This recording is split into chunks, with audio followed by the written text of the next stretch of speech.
Dalam pengamalan sirrul asror, apakah si salik harus diperjalankan Allah lewat mukasafah?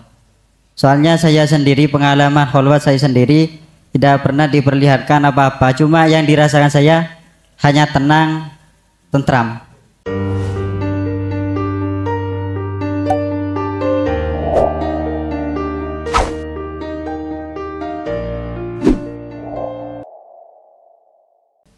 Assalamualaikum warahmatullahi wabarakatuh.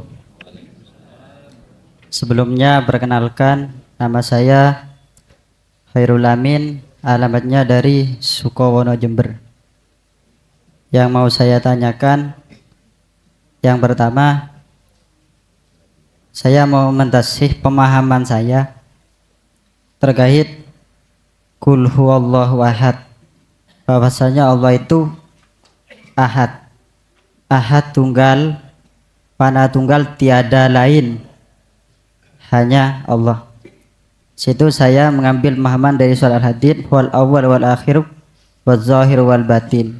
Dialah yang awal, dialah yang akhir, dialah yang zahir, dialah yang batin. Berarti kalau awal akhir zahir batin dia, berarti kita tidak ada. Apakah itu benar pemahaman saya? Terus yang kedua, dalam pengamalan sirrul asror, apakah si salik harus diperjalankan Allah lewat mukasafah? Soalnya saya sendiri, pengalaman kholwat saya sendiri, tidak pernah diperlihatkan apa-apa, cuma yang dirasakan saya hanya tenang, tentram. Terus yang ketiga, apakah zikir sirrul asror itu hanya lewat nafas, Gus? Demikian yang pertanyaan yang saya tanyakan. Terima kasih. Assalamualaikum warahmatullahi wabarakatuh. Waalaikumsalam warahmatullahi wabarakatuh.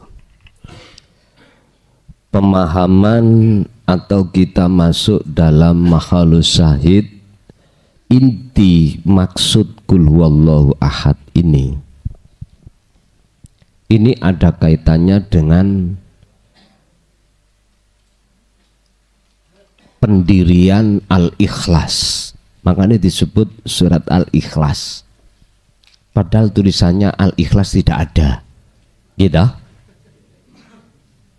Qul huwallahu ahad, Allahus somad, lam yalid walam yulad walam yakul lahu. Tulisan Ikhlas nggak ada. Kok disebut surat Al-Ikhlas? Kalau kita bicara Al-Ikhlas niku kan roy akmal, al akmalu suwarun qaimatun wa arwahuha wujudu siril ikhlas fiha. Niku entah fasal pinten nggih nang kitab hikam.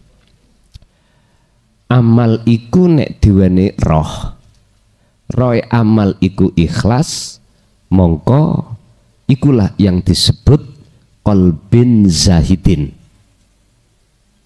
Ikhlas itu ya apa wujude? Makhluk yang melakukan itu ikhlas. Makanya sifatnya ahad itu tunggal, betul. Jenengan kefanaan makhluk itu betul, memang itu wajib. Tidak akan pernah dikatakan ahad tatkala di dalam hati ini masih ada selain Allah. Entah dalam keimanannya, entah dalam kewujudannya, entah dalam irodahnya, kudratnya, ilmu dan lain sebagainya. Kan sifat ma'ani kan ada ilmu, kudrat, irodat, ilmu, hayat, sama, basor, kalam, 7 niku. Sudah ketiadaan, leres, betul. Ketiadaan selain daripada Allah, itulah ahad. Makanya itu dikatakan ikhlas manakala dalam diri itu sudah bukan kita, makhluk yang melakukan. Sehingga dalili dohir batin awal akhir itu sudah tidak ada, kecuali hanyalah Allah. Jadi sudah tidak ada sebutan awal, akhir, zahir, batin, sudah nggak ada sebutan. Kalau disebut yang ada cuman ana, hanya ana. Tapi ananya ini adalah ananya Allah. Itu betul kefanaan atas segala selain daripada Allah terlebih dahulu. Kedua, apakah seorang salib cilik noai jaga bangung? Apakah suluknya seorang salib ketika suluk itu harus mengalami satu alam mukasyafah? Jawab kula, opo jari Gusti Allah. Tadi sudah saya katakan, ada kalanya dibukakan pintu mukasyafah atau makom mukasyafah, ada kalanya tidak. Bagi kita sebagai salib, apabila jenengan itu tidak dibukakan pintu alam mukasyafah, bukan berarti Anda itu belum bisa ke musyahadah. Ndak. Boten. Malah kalau boleh aku milih, malah penak ora dibukakan. Mukasyafah itu sama dengan mukhadharah ngeten lho, Pak. Cuman bedane nek mukhadharah kan persaksian mata dhahir iki nanggone makhluk-makhluk niki, nek mukasyafah meripat ati sampean dibukakan ghaibe makhluk. Bedane cuman antara ghaib dengan mboten ghaib. Lah, bagi yang dibukakan niki rentan lho ya. Rentan hati kita itu dipaksa oleh nafsu untuk memandang selain Allah. Kalau kita tidak dibekali dengan sirul asror, wis apa siapapun kita pasti kejelungup. Ngerti kejelungup nggih? Delosor niki lho. Wis mboten saged. Dadi si salek akhirnya kecancang kali karomah teng mriku. Nek wis kecancang, udar-udarane wangel, lebih angel, lebih sulit di alam kasaf daripada di alam muhadharah. Lebih sulit. Nah alam muhadharah ne Pak, alah wis Dik tak tinggal. Wis nak tak tinggal. Apa ae kuwi gampang. Jenengan gak usah metu-metu teko omah iki lho wis gampang. Coba nang ngene kasab, dau beruber sampean. Lho wis tu Pak, dikejar-kejar sampean. Jadi ketemu nyun sewu nggih ya. Ketemu kewane ngucap Allah, Allah. Ketemu pohone ngucap Allah, Allah. Wis karepeken lho Pak kuping. Tapi bukan berarti itu Allah duweni maksud supaya jenengan kebulet, mboten. Sebetulnya itu adalah lahan, jalan, thariqah untuk bisa sampai pada Allah. Niku akan bisa Anda manfaatkan jikalau jenengan wis ngagem sudah membawa hati ini tentang zikir tersebut. Ketiga, zikir hanya di nafas fakot. Az-zikru bisiril asrar taf'ulu fin nafsi fakot. Apakah hanya di zikir sil asriku lewat nafas? Ndak Pak, mboten.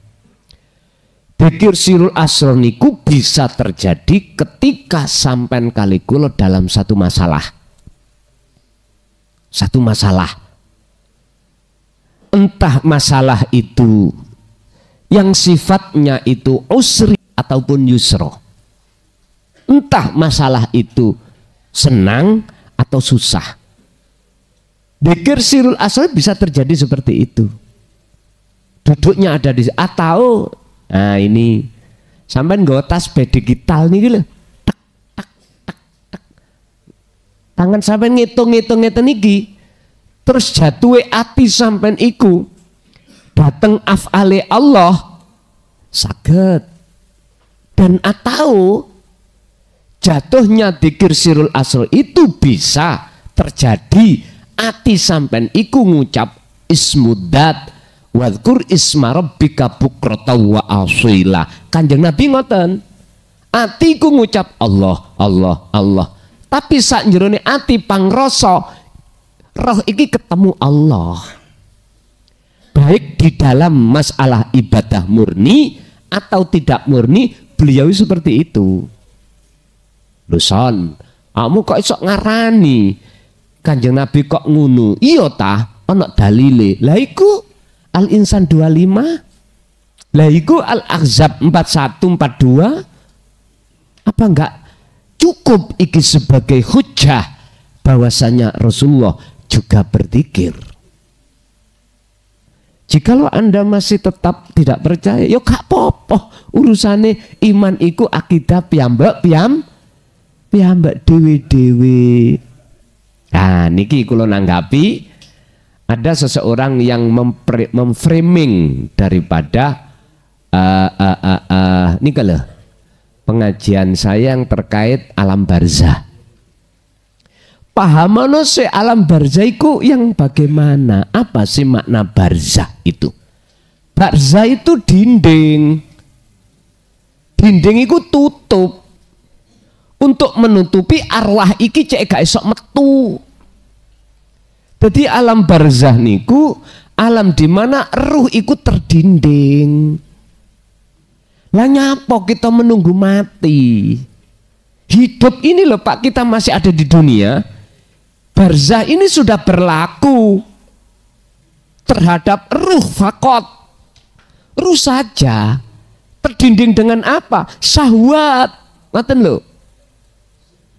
Kalau di dunia ini kita masih di dunia, kok dindingnya sudah roboh, nggak mungkin akan ketemu barzah lagi.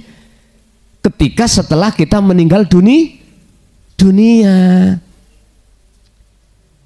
Pahamono sih maksudnya barzah iki jenenge punya hak berkomentar, nggih monggo iku hak jenengan. Sing gak enak iku ajaran sesat iki ngene ngono.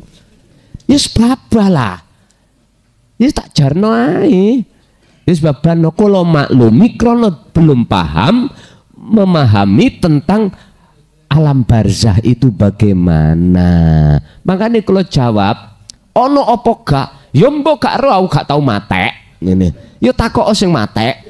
Lah ngoten jawaban sederhana ngoten tok. Asline barzah itu Pak, terkuburnya ruh kita ini dengan syahwatud dunia. Gak iso metu Pak. Wa min waraihim barzahun, nanti akan dikeluarkan ila yaumi yub'atsun. Kita terbarzah itu sampai hari dibangkitkan kita. Beliau itu mandangnya ndugi syariat. Yo gak apa-apa ndugi syariat, cuman pahamono ndugi hakikat. Nek wis paham ndugi hakikat, maka kita ketika saat di dunia ini pasti akan berupaya bangkit. Lho ngoten lho. Bagaimana caranya ruhaniyah ini tidak menjadi budaknya nafsu, lho ngoten lho. Syahwat ini biar tidak mengubur hati ruhaniyah kita, akhirnya kita terdinding. Barang siapa saat di dunia terdinding, ruhaniyahnya terbarzah, maka pasti akan terbarzah juga di alam barzah. Barang siapa saat di dunia ini mata hatinya buta pada Allah, di akhirat pun mulai jenengan mati pun yo gelap yo buta. Ngoten lho dulur. Wis rapopo nek gak ngono ya gak rame. Wong dhek lho gawe nyambut gawe ana kuwi nang gone YouTube. Lah ngoten sih. Ngono kok bingung. Pun dadi zikir sirul asr itu tidak hanya harus jatuh di nafas tok, ndak, di segala hal keadaan apapun nggih saged. Mekaten.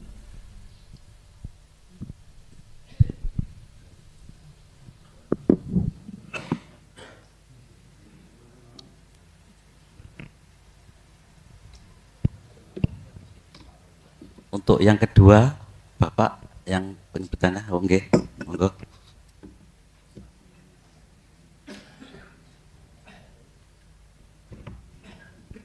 Assalamualaikum warahmatullahi wabarakatuh. Derek tepang asmi kula Bapak Ahmad Zaini saking Wonorejo. Ingkang badhe kula tangletaken menawi tiyang niku mboten ngertos napa ingkang diasmani sirur asror, muraqabah utawi kholwat lan salitul. Tapi dalam praktek tiyang niku saya anggenipun mapaken sabar ketika diparingi nopo mawon saking Allah arupi sekeca utawi mboten sekeca. Lah tiang-tiang sing kaya ngoten niku wau nopo saged Gus kepanggih kalian Allah. Menika ingkang kula tangketaken. Assalamualaikum warahmatullahi wabarakatuh. Wabarakatuh. Disuruh untuk membaca alif ba ta ora esok. Disuruh untuk membaca alhamdulillah ya ora iso. Wis intine cara wong iku notok oleh wong bodoh, bahasane dohir lah ngoten ya. Tapi dia penyabar, dijewit wong ya ora bales, terus atine iku ya gak loro, bahkan sampak sabare notok, bojone dijaluk ya diwenehno. Lu beda-beda lho Pak tiyang niku nggih ya. Diapakne diutik dunyane ya ora bales. Sehingga orang lain kok cik sabare yo. Kecelakaan ya ngono, sing nubruk ya ora dituntut. Pak Bu, sabar iku sejatine sabar iku menungso mboten saged. Sipate menungso iku mboten saged sabar. Sabar ya sipate Gusti Allah ta. Sipate Gusti Allah. Nek menungso iku ana batese mesti ngotan. Lah wong iki ora iso maca salat ya ora iso. Wis. Tapi ketika saat dilarani dan lain sebagainya dia kok ya iso sabar iku ya apa? Nyun sewu Pak. Mesti wong iku, mesti lho niki. Orang yang seperti itu. Hatinya itu mboten mengakui kalau itu miliknya. Sabar niku wonten mriku. Walaupun dia nggak bisa maca Quran, mohon maaf, ya salate iku melok-melok ngoten lho, ngerti melok-melok. Kayak pantas-pantesan mungkin ya. Nek riyaya tok berangkat ngoten. Nek gak ngono pas Jumat ambek riyayan tok. Bendina nih ora tahu. Pertanyaannya, apakah orang ini bisa bertemu Allah? Saya jawab, justru orang yang seperti inilah, nek menurut saya, dia sadar kalau semua itu datangnya dari Allah dan milik Allah. Lebih baik menurut saya orang yang seperti ini daripada saya sing katanya pinter moco Quran, pinter moco hadis, pinter moco kitab, tapi atiku iki isik ngakoni yen iku wekku. Estu pinter wong, sik penak wong iki mau, sik apik wong iki mang di mata Allah daripada saya. Jenengan tinggal menyimpulkan mawon. Kula tukang ngaji, nan diae mesti ono majelis taklim, pandangan menungso mesti api. Tapi hati kula selalu ngaku-ngaku yen ilmu iku ilmuku. Sing ngaji ku tak akoni ning dada kula sebagai makhluk sing iso ngaji. Luwih apik tiyang sing gak ngerti apa-apa tapi mung sitok atine kabeh wae Gusti Allah. Justru wong iki sing selalu bertemu Allah, nek kula niki ketemu garangan bendino. Wis.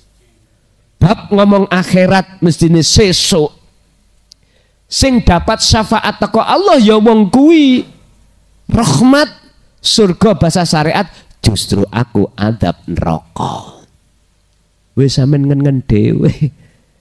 Dadi ana kalane pandangan menungso apik, belum tentu pandangan Allah mesti apik.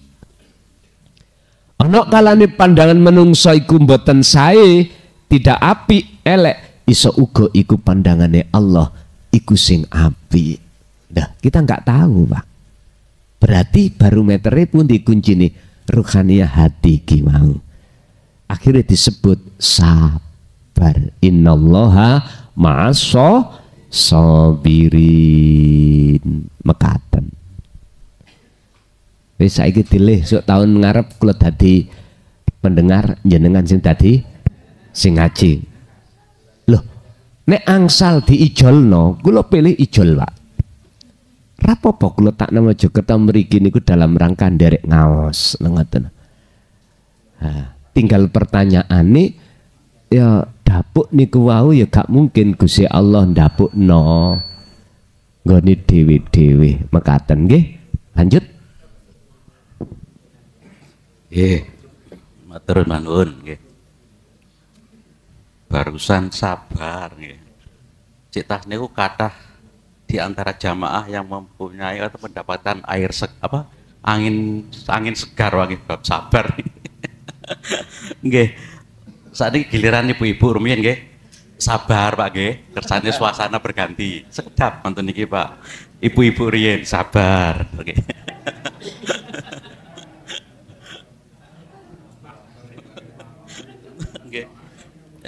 Sekarang untuk ibu-ibu rumiyin monggo disilahkan jika ingin bertanya. Wonten Bu? Saestu mboten wonten Bu nggih? Oke, Mbah Nun. Tanya Bu. Monggo Bu silakan Bu. Monggo.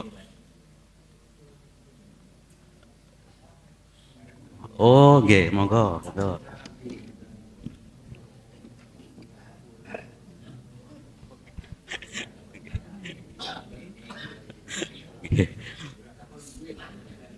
Nggih, ibu-ibu mboten wonten nggih yang bertanya, monggo kembali ke Bapak, silakan Pak.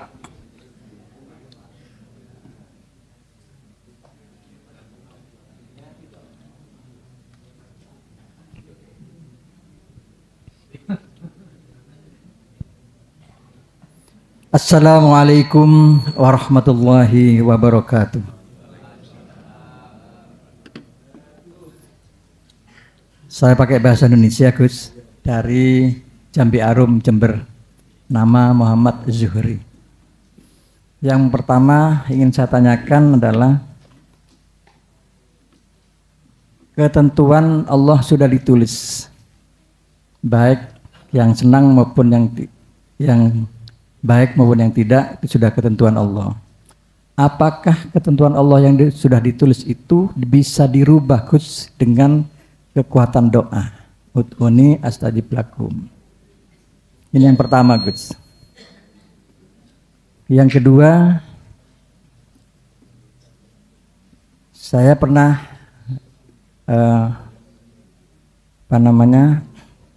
musyawarah atau berdiskusi dengan saudara saya,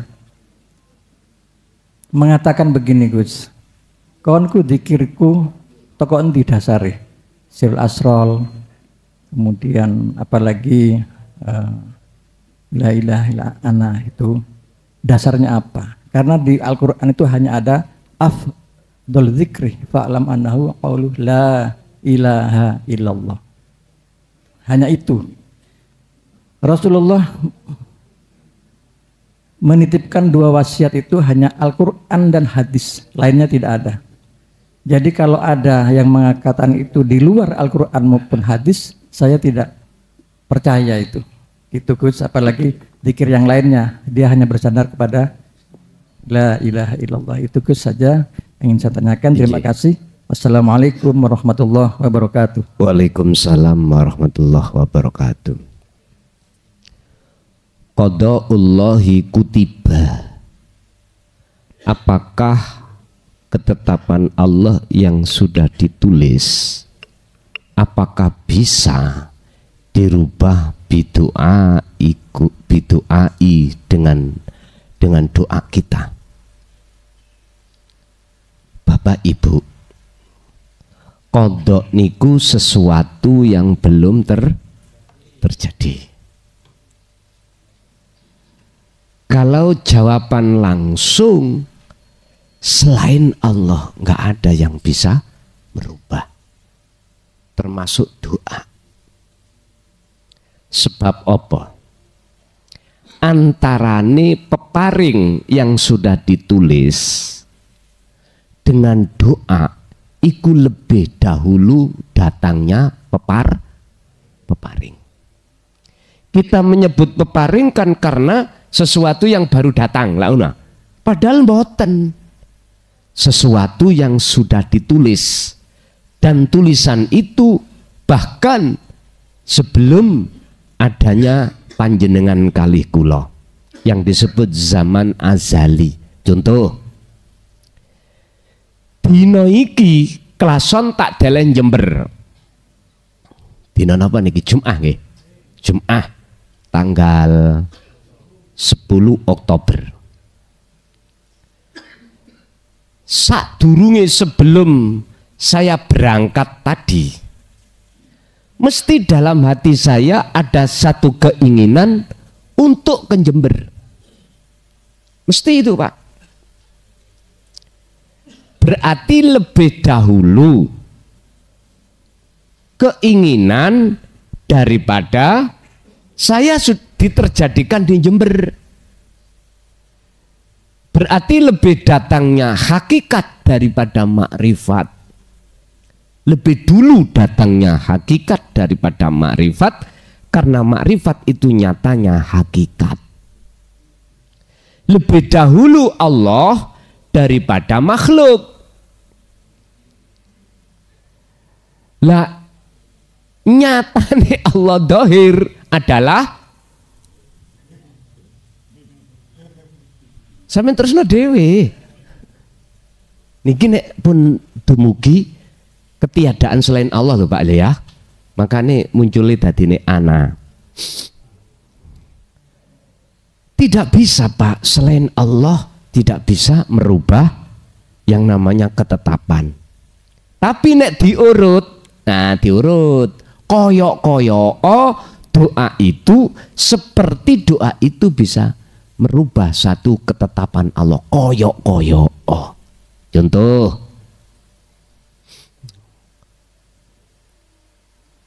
jenengan sampun diparingi pirsa ud'auni. Nah ngene lah. Njaluk sira ni ing ingsun.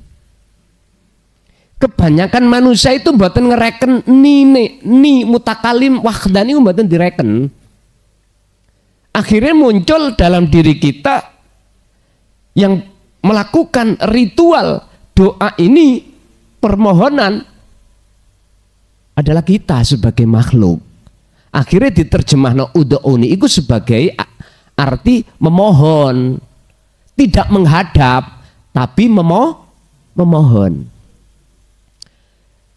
Bapak Ibu, akhirnya kalimat astajib sebagai jawaban dari satu syarat, jikalau kau betul-betul menemui aku, mintamu terhadapku, makrifat nang aku, ya astajib, tak sembadani.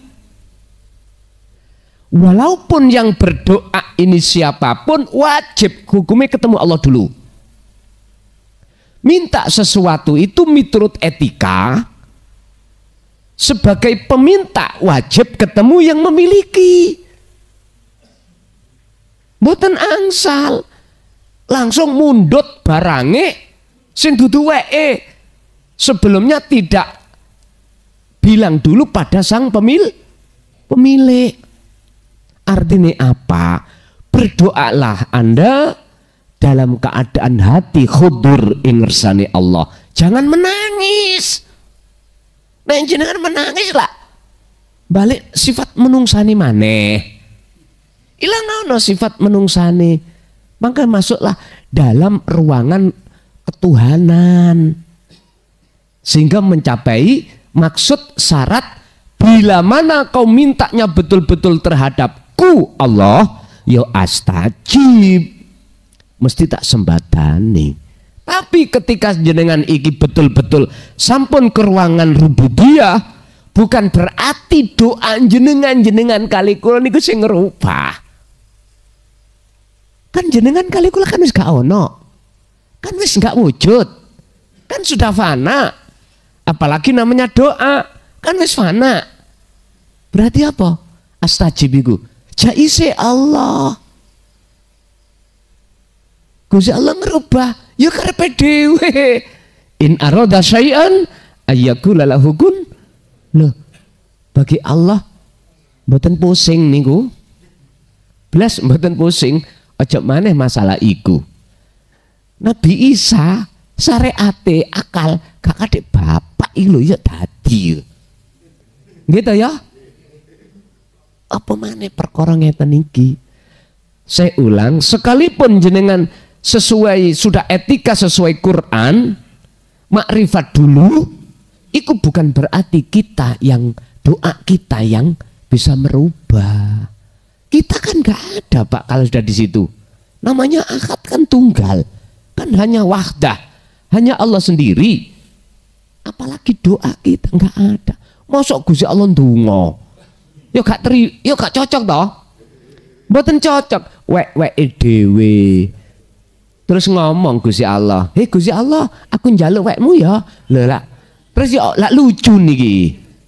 Sing disebut doa iku kawula menyang Gusti. Nek Gusti Allah pun sampean ambil kesim, oh berarti Gusti Allah ndonga ya. Ya mboten dulur. Lho wek dhewe kok njaluk. Dijaluk ya enggak mungkin. Walillahil masyriqu wal maghrib. Apapun jagat sing ada timur dan barat iku lillah, miliknya Allah, termasuk perkara-perkara yang berkenaan dengan qadar utawa takdir ya wae Gusti Allah. Berarti munculnya sifat jaiz. Yang kedua tentang dasar zikir, ada yang berkeyakinan selain fa'lam annahu la ilaha illallah saya nggak percaya. Nggih kersane to Pak. Pun pusing-pusing. Wong iman iku ben imane dhewe-dhewe. Wong kata Rasulullah ngeten. Walakum a'malukum lakum dinukum waliyatin. Walana a'maluna walakum a'malukum. Ya sudah. Kita nggak usah pusing-pusing. Ciri daripada orang yang sudah duduk di ahad itu selalu menghormati inisiatif pandangan imannya orang lain. Kalau saya sih umpama nek ditanya kok muncul sirul asal ono terus fana udzikri iku ngada-ngada ning Quran gak ono. Nggih mboten napa-napa lah wong berkomentar ngoten. Sehingga gak meyakini, aku meyakini warisan Rasulullah mek loro tok, ijma kias Quran dan asun. Akhirnya ijma mboten purun Pak. Quran kitab-kitab dari karangan para madhab nggak mau. Jadi nek gak Quran dan hadis nggak mau. Lu ya babano to, iku imane wong sendiri, mbon disalahne babah. Engkau lah nek wis ketemune kebenaran antara hak dengan batil yang tidak bisa dicampur ketika saat hatta idza ja'at humus saatu bagdah perkara sing ngagetno teka kematian baru teng mriku siapapun kita akan tahu oh kebenaran dan kebatilan akan dibuka semuanya. Tapi bagaimana ayatnya? Qad khasiral ladzina kadzdzabu biliqa'illah.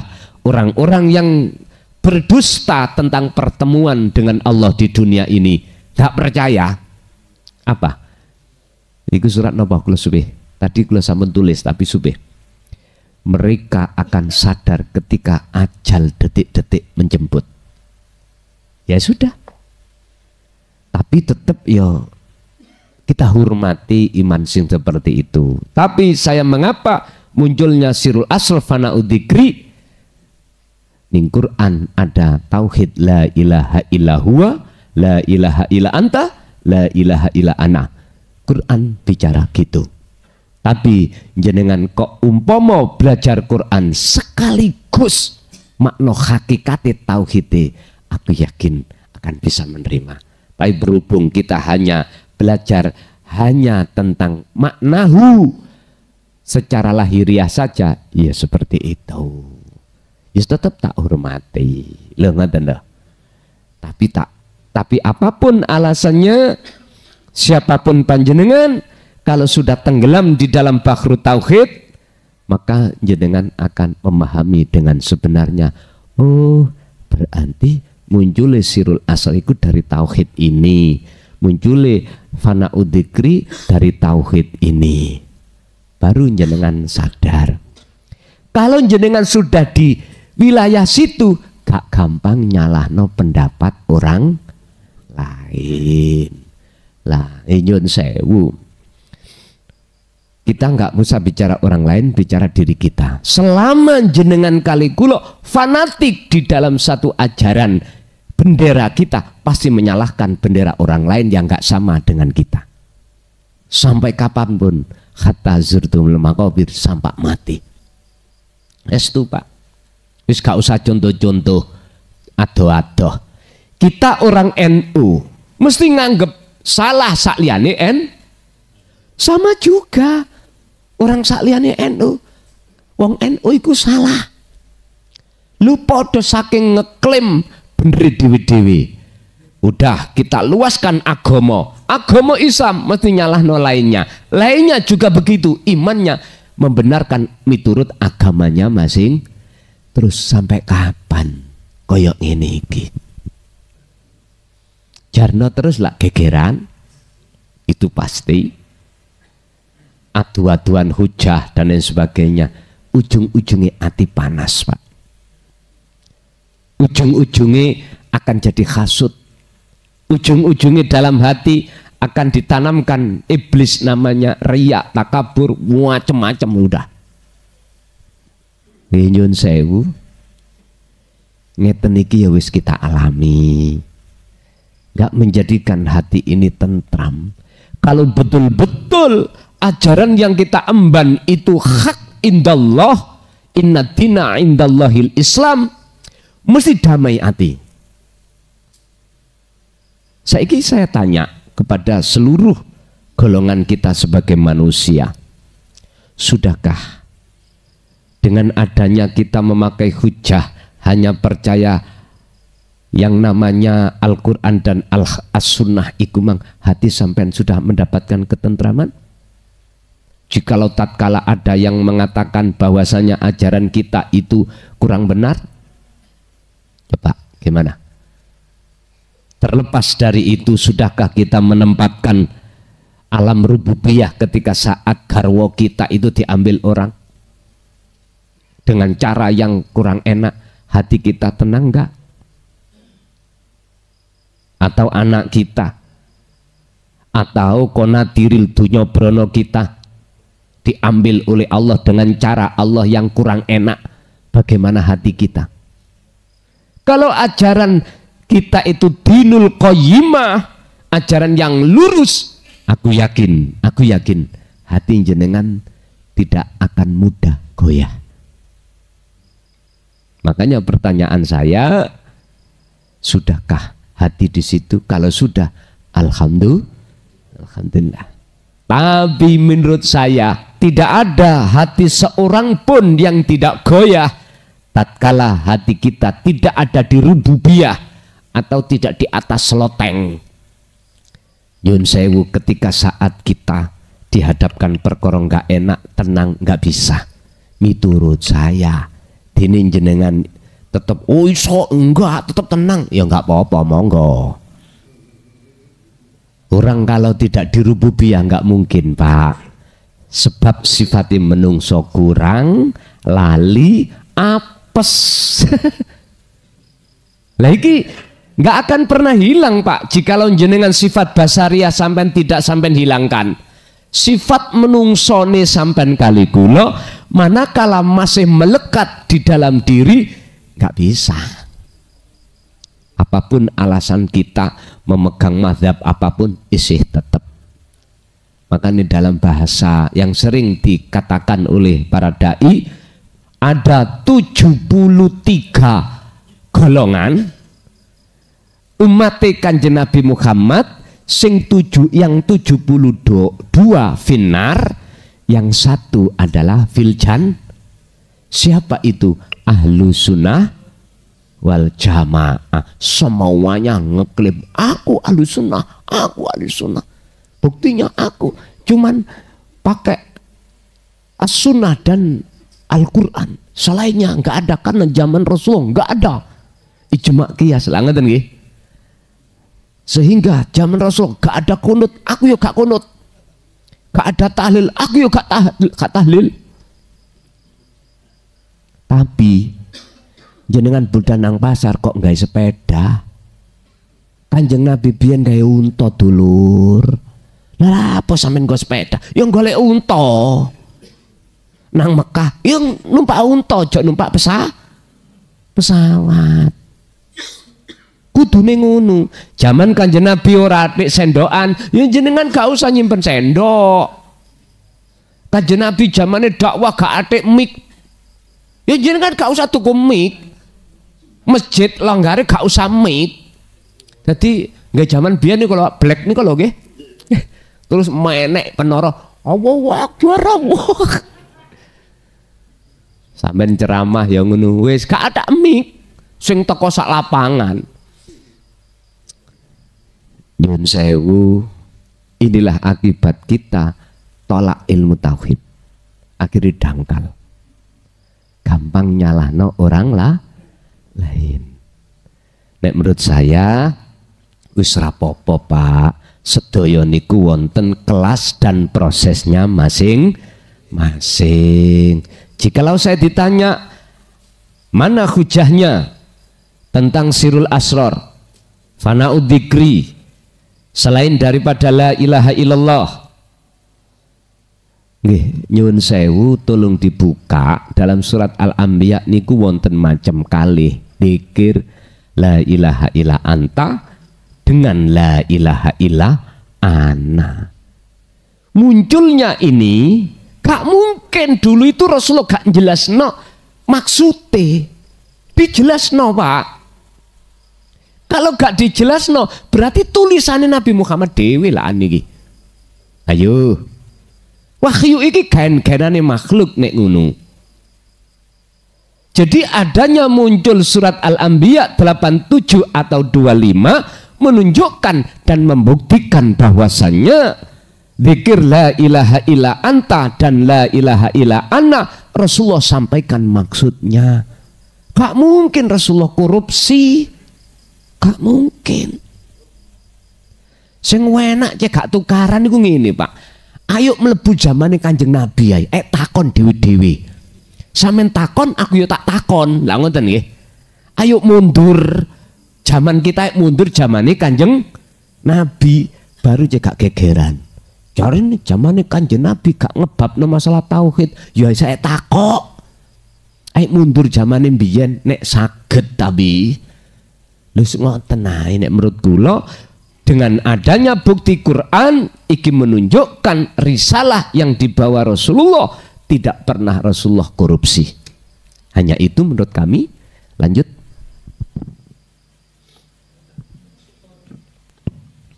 Nggih, matur sembah nuwun. Nggih. Kula amati niki bapak-bapak kok tewegang ngoten lho nggih. Tarik napas dulu Pak, nggih. Santai dulu nggih. Sabar nggih nggih. Niki ada usulan saking ibu-ibu, ternyata ada nih nggih. Masih ada waktu nggih. Monggo untuk ibu-ibu. Oh nggih, Mbah nuwun, monggo silakan. Assalamualaikum warahmatullahi wabarakatuh. Tepangaken nami kula Bu Asrumi saking Desa Kasihan Timur. badhe tanglet. Napa ciri-cirine tiang niku nek sampun bermakrifat? Matur sembah nuwun. Wassalamualaikum warahmatullahi wabarakatuh. Apa alamat atau ciri-ciri orang yang hatinya sudah makrifat? Niki kalau ambil saking manah mboten saking perilaku jasmani. Mengki perilaku jasmani ngetutno perilaku rohani. Cirine ngeten, Bu. Pertama, segala tumindak apapun, pekerjaan apapun, baik pekerjaan yang ada kaitannya dengan dirinya atau pekerjaan yang di luar dirinya, hatinya itu menetapkan bahwasannya itu pekerjaan Allah, bukan dirinya itu mengakui sing bisa ngelampai itu makhluk. Itu pertama. Yang kedua, beliau iku hatinya mesti dikatakan selalu berzikir. Yang kula maksud berzikir ini berkaitan dengan tanda yang pertama tadi, sadar merasakan bahwasanya tidak ada yang wujud, tidak ada yang apapun kecuali akunya Allah. Ini selalu menggelora di dalam hati beliau. Yang paling mendasar secara ruhaniahnya, hatinya mesti tatmainnul qulub. Hatinya mesti beliau itu selalu damai. Sesuai dengan apa yang Allah sabdakan dalam surat Yunus ayat 62. Ala inna awliya Allah la khaufun alaihim walahum yahzanun, yaiku alladzina amanu wa kanu yattaqun. Mereka itu tidak mudah hatinya merasa khawatir. Sudah tidak khawatir, tidak ada rasa gelisah, tidak ada rasa takut dengan sesuatu apapun yang dihadapkan Allah. Pun boten enten. Karena apa? Bagi pandangan hati beliau itu selain Allah sudah tidak ada. Secara fisik sekarang yaiku alladzina amanu, mereka sing wis iman, yang imannya itu wakanu yattaqun, imannya sudah ihsan. Niki cirinya, Bu. Secara fisik dia itu imannya sudah jatuh di ihsan. Bukti nih kalau dia ihsan, segala apa yang beliau lakukan, ihsan itu kan gini, anta budallaha ka'annaka lahu taroh. Yang dia saksikan hanyalah wujudnya Allah. Itulah, Bu, alamat atau ciri-ciri hati seseorang yang sudah bermakrifat terhadap Allah. Lanjut. Oke. Masih ada waktu, Bu. Bila ada, monggo. Boten-boten nggih. Ada waktu, Pak. Gimana? Oke, untuk bapak-bapak masih ada. Oh, ada. Nggih. Ada mic-nya di situ, Pak Ustadz. Oh, nggih, monggo niki mawon, Pun.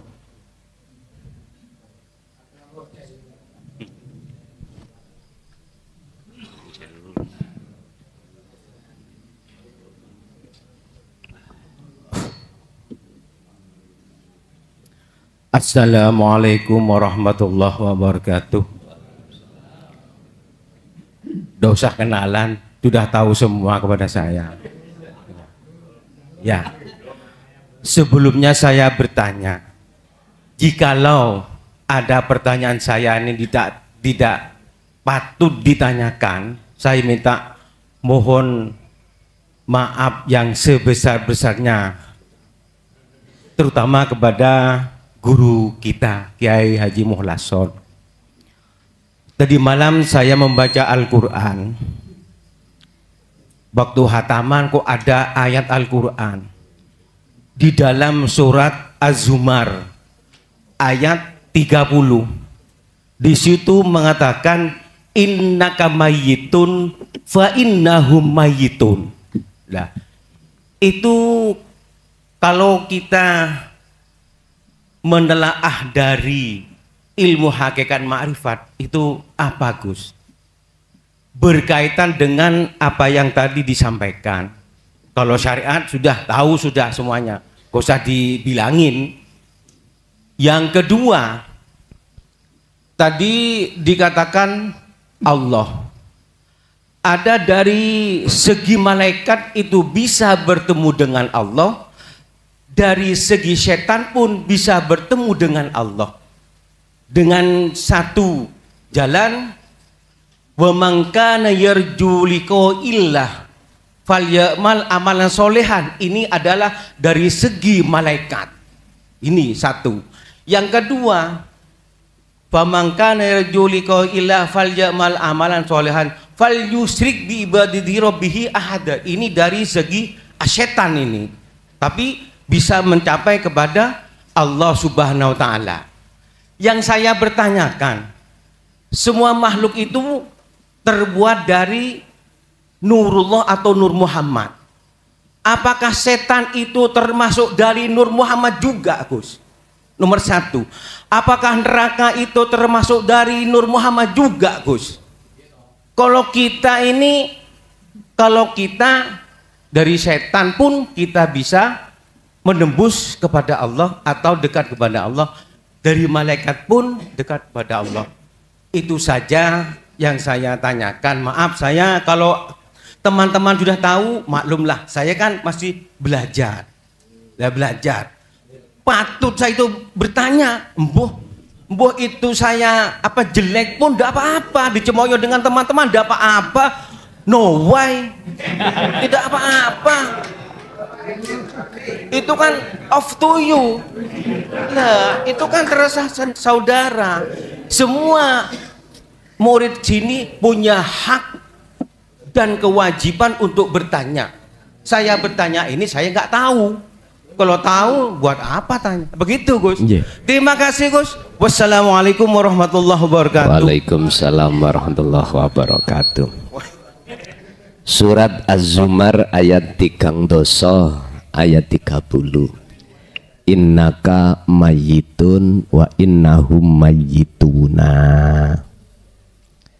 Muhammad, kamu yo mayyitun. Itu artinya akan mati. Terus makhluk yang lainnya juga mayyituna, ya juga akan mati. Kalau melihat makna dari muhakamah akan mati, berarti larinya ke jasad. Makanya disebut Muhammad. Kalau Nur Muhammad wiji kang dumadi sak lebete urip atau sesuatu yang ada pada diri hidup yang sering disebut sebagai Nur Muhammad, ya tak akan mati. Hidup yang ada biji kacang, oke, nanti akan wijine kacang akan sirna, berarti dohire hidupnya akan nyata berupa pohon. Pohon itu nanti akan berbuah lagi. Begitulah terus menerus, berputar. Iki kauniyah, yakni Qur'aniyah. Sama ruh sampai niki ora iso mati, Pak. Sing mati iku jasad. Cuman kita nggak paham tentang keterangan di syariat. Nanti kalau jasad itu sudah dikubur, taziin iku pulang, ruh dikembalikan lagi. Lah ngoten toh? Keterangan ini kan ngoten. Terus ditanya malaikat luru, lah ngoten nggih. Nyun sewu, Terus bagaimana kalau ruh iki tidak mengenal mati? Dari ayat yang mengatakan hayat itu cuman Allah. Barulah paham man huwa ar-ruh. Siapa ruh itu? Inilah proses-proses kita mengenal sejatine Allah itu siapa. Terus bagaimana? Kefahaman kita sebagai manusia hanya dibatasi dengan laisa kamislihi syai'un. Memang namanya akal itu terbatas. Makanya tafakur ikut jangan memakai akal. Pakailah hati, bisa masuk di gerbang rububiyah Allah. Saya tidak mengatakan roh iki Allah kholik atau makhluk, tidak. Jenengan akan paham kedudukan sebagai ruh disebut sebagai makhluk, itu posisi pas di mana. Dan kedudukan ruh ini sudah tidak disebut sebagai makhluk, ini di mana? Istilah bahasa sederhana, manunggaling kawula Gusti iku bukan perkara makhluk itu bisa jadi satu dengan Tuhan, bukan. Dalam bab Basiroh ya, Syekh Ibnu Athaillah menyebutkan tanda-tanda kalau sudah di makom makrifat adalah la ibsorun wa mubsorun wa basorun, yang melihat, mata untuk melihat atau yang dilihat, semuanya nggak ada. Tapi di situ gak diteruskan sing ada sopo, lho ngoten lho.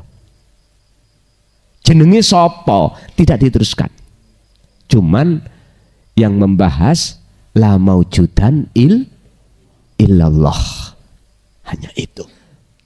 Kita harus paham maksudnya bagaimana ini. Bapak Ibu hadirin rahimakumullah. Sudah benar surat Az-Zumar 30 ini, jikalau kita pandangi dari sisi makna muhakamah, jatuhnya pada jasmani. Buktinya kita akan mati. Saiki sekarang kita ambil dari sisi makna mutasabihah atau makna hakikat. Ini bagaimana? Ruh itu akan tiada. Nama ruh akan tiada. Kalau yang ada cuman Allah, terus siapa di dalam diri Anda? Masa kita akan mengatakan ruh? Gak mungkin toh. Posisi kita kalau sudah dikatakan Allah di ahad, berarti wahdah, hanya Allah saja dah. Hanya Allah saja. Jadi siapa yang bersemayam di kipas sehingga kipas itu seakan-akan bisa mendatangkan rasa dingin, ongkepnya hilang. Terus siapa yang bersemayam dalam diri Anda, di luar diri Anda? Kalau kita jawab dari ahad, ya tiada lain kecuali Allah. Ini sing akhirnya tidak akan mengenal mati. Pun satu. Nomor dua, terkait masalah peran daripada malaikat dan setan sehingga bisa menjadi jalan bagi seseorang yang dikatakan sudah bisa sampai pada Allah. Nama buruk, nama baik, nama malaikat, nama setan, nama makhluk lain, bagi yang akad kan sudah nggak muncul, Pak. Nggak mboten muncul loh. Mboten muncul, namanya akad. Sing muncul iku mung Allah kemawon. Cuman tadi dipertanyakan apakah setan itu diciptakan dari Nur Muhammad? Iki mudun maneh. Oke. Sudah jelas Pak, semua itu sesuai dengan porsi kita masing-masing. Nek menungso ya diciptakan Allah, mohon maaf ya, jasmani dari saripati tanah kembali ke tanah. Nek malaikat ikut diciptakan Allah dari nur ya kembali ke nur lagi. Nek setan dari nar atau api kembali ke api. Lah posisi roh sampai ono endi? Ono cahaya kah? Ada di api kah? Monggo sampean milih.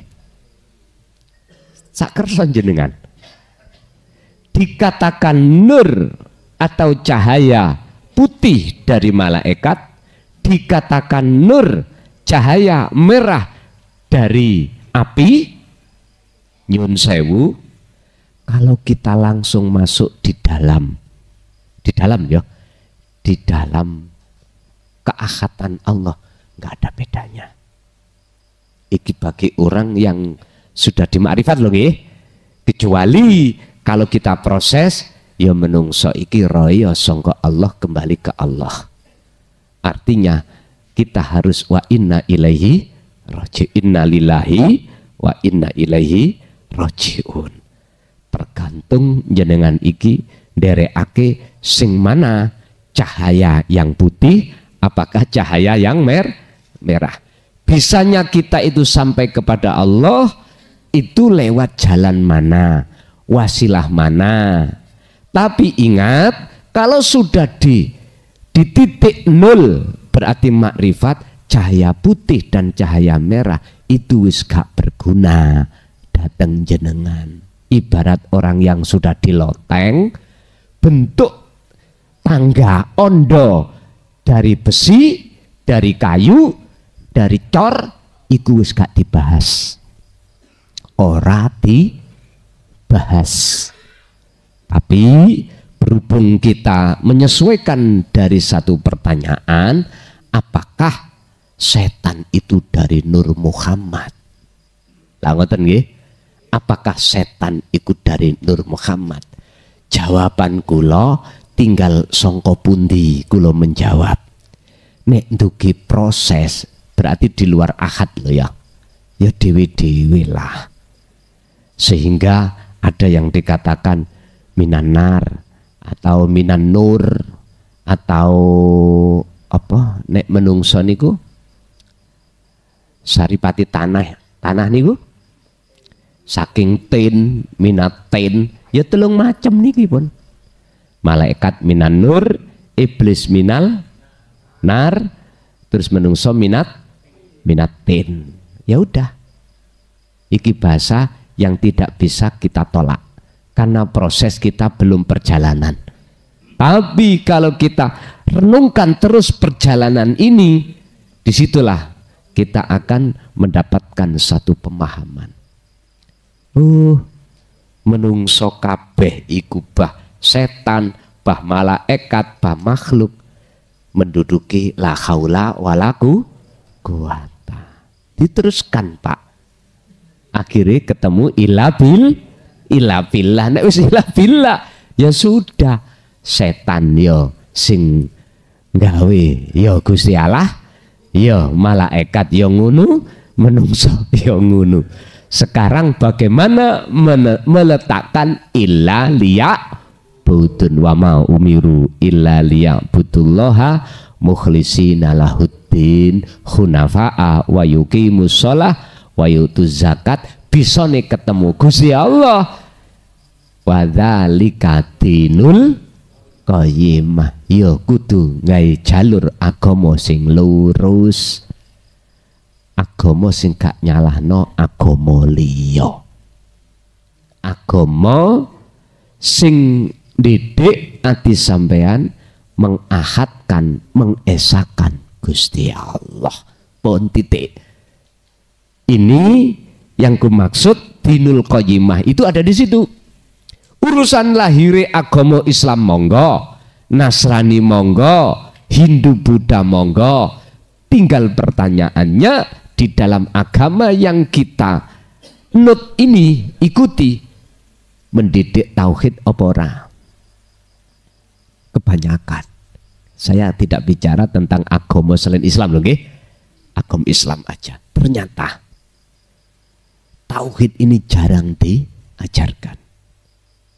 Ya inilah bundelane mengapa umat Islam geger. Geger. Saling mengklaim dirinya sudah benar. Bagaimana sejarah antara Timur Tengah Syiah dengan Sunni? Bagaimana sejarah di Indonesia antara NU dengan Muhammadiyah atau organisasi yang lainnya? Di situ mana tahu sinkron, mana tahu rukun sejatine rukun? Mboten saged, mboten saged. Kelihatannya dohire, tapi jerone mureng. Bukti ini iman, akidah. Contoh tadi yang dikatakan, aku neka teko Quran dan hadis, nggak mau. Ada toh? Quran yuk gak ono pak. Bimbing tahlil secara terang-terangan jenengan nggih. Nek belajar Quran, ojo dari sisi makna secara nahwu sorope tok, jangan. Sampai dolei juga makna balaghah manteke. Baru teng mriku jenengan cetongku. Paham? Sebab kalam yang ada di Al-Qur'an itu enggak main-main. Kalame balik, Pak. Nek cara SD maca saged. Saged, SMP saged, Pak.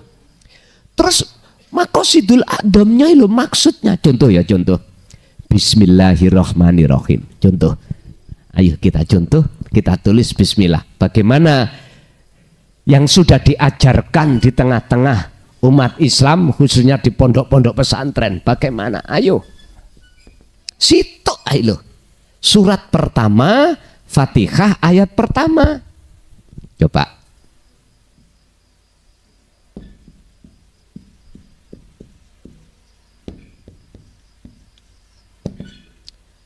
Mungkinkah diajarkan bak iku kedudukannya opo?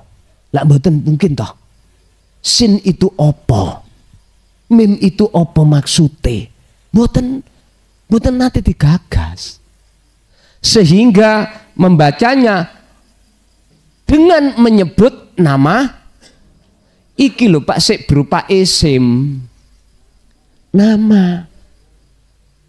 Sik ta, nama opo saged memunculkan sifat Ar-Rahman Ar-Rahim. Mana yang mau membahas tauhid ismudat iki? Gak patek.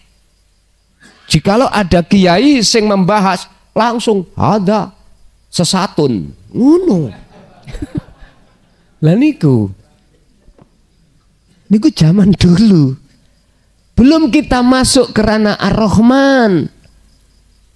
Kita masih dibahaskan sifat.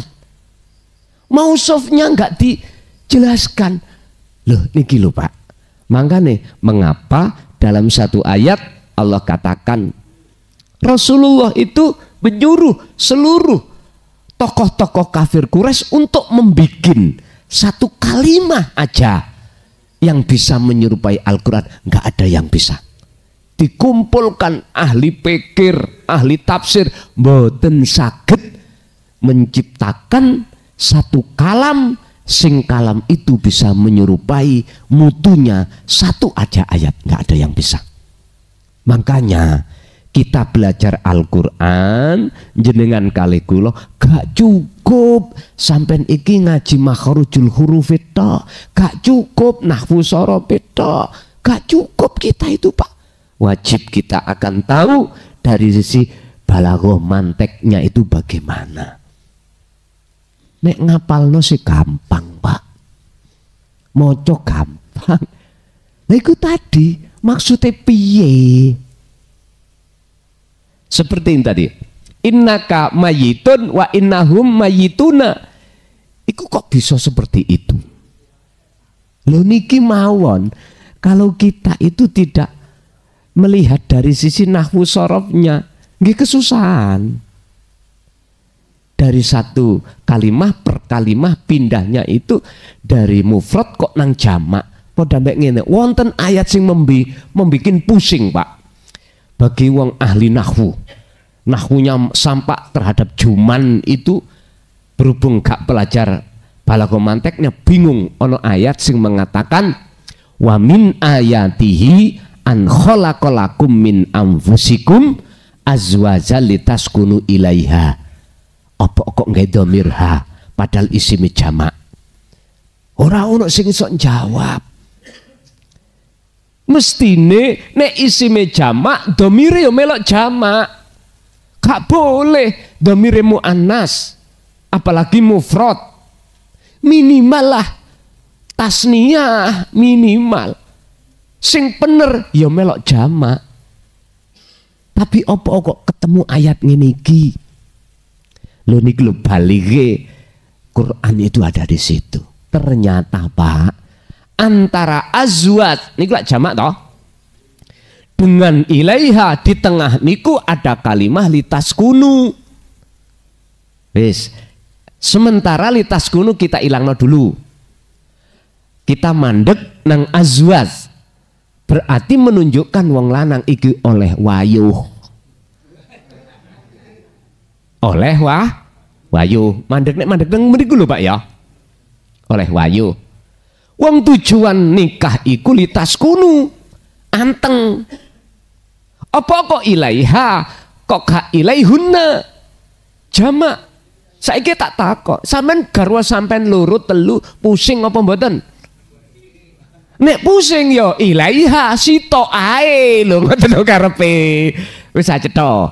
Jenengan bertuhan akeh anteng napa mboten?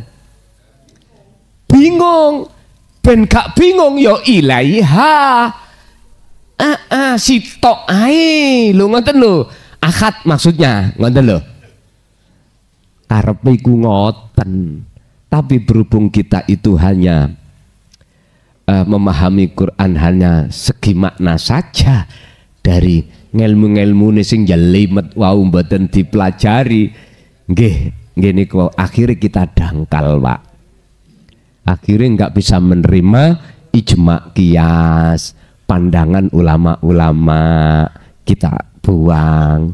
Pokoknya nek gak as-sunnah dan Al-Quran sebagai warisan kanjenan nggak mau saya. Nah, ya ora apa-apa niku hae masing-masing. Sami kalih wau pertanyaan tentang masalah setan. Diciptakan Allah dari mana? Diciptakan Allah malaikat dari mana? Intine Pak, kalau sampai sudah ke akad, baik setan, malaikat, makhluk, ya Nur Muhammad sedaya. Sebab Nur Muhammad diartikan hidup wiji kang dumadi sak lebeti gesang. Niki boleh bagi jenengan yang sudah diakad titik wis. Sehingga disitulah mengapa beliau mengatakan lewat dalan, jangankan dalan malaikat, dalan setan loh. Aku sok ketemu. Ngaten. Oke. Loh, justru iki penting wau kudu sampean tangletake memange. Ingat Pak, pertanyaan satu bukan untuk orang satu loh Pak ya. Untuk semuanya. Ya syukur di antara teman kita, saudara kita ada yang bertanya. Lho ngoten lho. Lho niki mah tambah seneng ngoten kuwi kok. Nggih, monggo. Nggih, matur sembah nuwun nggih. Niki sampun jam 11 kurang 10 menit nggih. Nggih, acara tanya jawab bisa diakhiri sampai sampeyan rumiyin. Terima kasih atas pertanyaan dari bapak-bapak nggih. Karena dengan pertanyaan panjenengan itu bisa melepas bundelan-bundelan yang ada di pikiran kita semua nggih. Matur sembah nuwun sanget. Lan monggo acara ini ditutup atau diakhiri dengan doa. Monggo Yai diakhiri doa. Al-Fatihah. Bismillahirrahmanirrahim.